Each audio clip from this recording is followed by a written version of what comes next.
Bonjour et bienvenue sur le plateau télé du SIAD.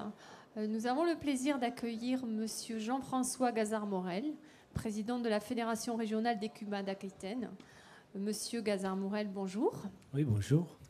Donc, dans un contexte d'augmentation des coûts de production liés notamment aux charges de mécanisation, quelles sont les actions que la Fédération régionale d'écumas peut mettre en œuvre pour justement compenser ces hausses de coûts de production?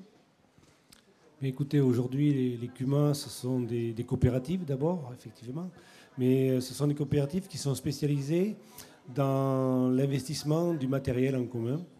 Donc, quelque part, partager des machines, c'est qu'elles reviennent moins chères aux adhérents. Et les cumas sont positionnés sur ce créneau-là, sachant qu'aussi, il y a tout ce qui tourne autour des machines, et notamment l'emploi. Mais quelque part, leur première raison d'être, c'est de faire des économies autour de ces charges de mécanisation qui souvent représentent 30 voire 35% des charges sur l'exploitation. Donc c'est énorme. Et c'est un des rares leviers qui nous permet justement de pouvoir agir sur le revenu directement en réduisant ces charges de façon importante. Très bien. Donc, dans le cadre du SIAD, la Fédération régionale d'écumas d'Aquitaine s'est fortement impliquée dans l'organisation technique du salon, à la fois des conférences, de nombreux ateliers que vous avez animés. Donc, quel rôle peut jouer, selon vous, le SIAD dans le développement de l'agriculture durable ? Mais le salon, c'est une vitrine, c'est un moment de rencontre entre des fabricants, des gens qui portent des messages techniques, des agriculteurs. Et le SIAD, c'est un lieu de rencontre et bon, ça permet aussi de faire voir ce qu'on fait, de pouvoir communiquer autour des actions que l'on mène. Parce que bon, nous on le sait, mais il faut qu'on fasse partager et souvent qu'on communique avec les autres aussi, parce que on a toujours, on se replie peut-être sur nous-mêmes et au contraire, il faudrait essayer de s'ouvrir et avec expliquer. les autres acteurs du territoire. Exactement. Vous voulez dire. D'accord. Et en fait, plus spécifiquement, donc, quelles actions la FRCUMA déploie en matière de développement des énergies renouvelables ?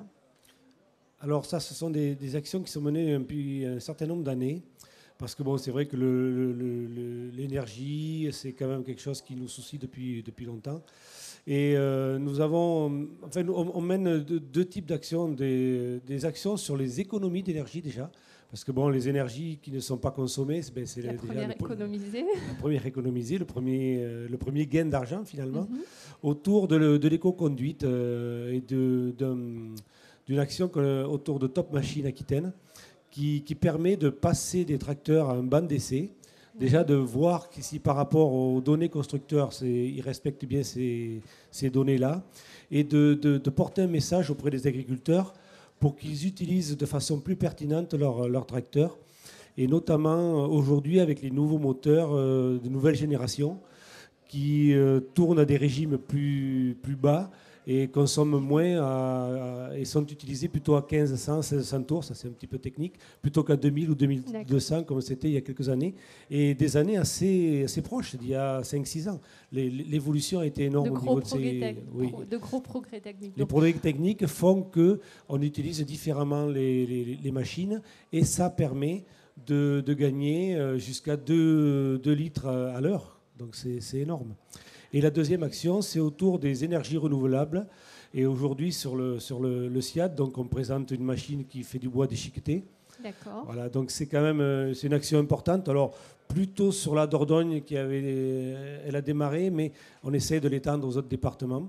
Nous avons effectivement abordé ce matin cette thématique. Voilà. Donc, concernant les économies d'énergie, il y a un gros travail de sensibilisation à faire auprès des agriculteurs. C'est aussi l'un de vos oui, c'est une grande partie de nos actions, parce que l'action d'écumas, c'est être sur le terrain, c'est d'accompagner les filières quelquefois dans leur reconversion sur des nouvelles machines, aller sur de l'innovation, mais aussi justement... mettre l'innovation au service des agriculteurs et à leur portée. Très bien. Monsieur Gazard-Morel, je vous remercie. Et bon salon, bonne continuation. Merci à vous.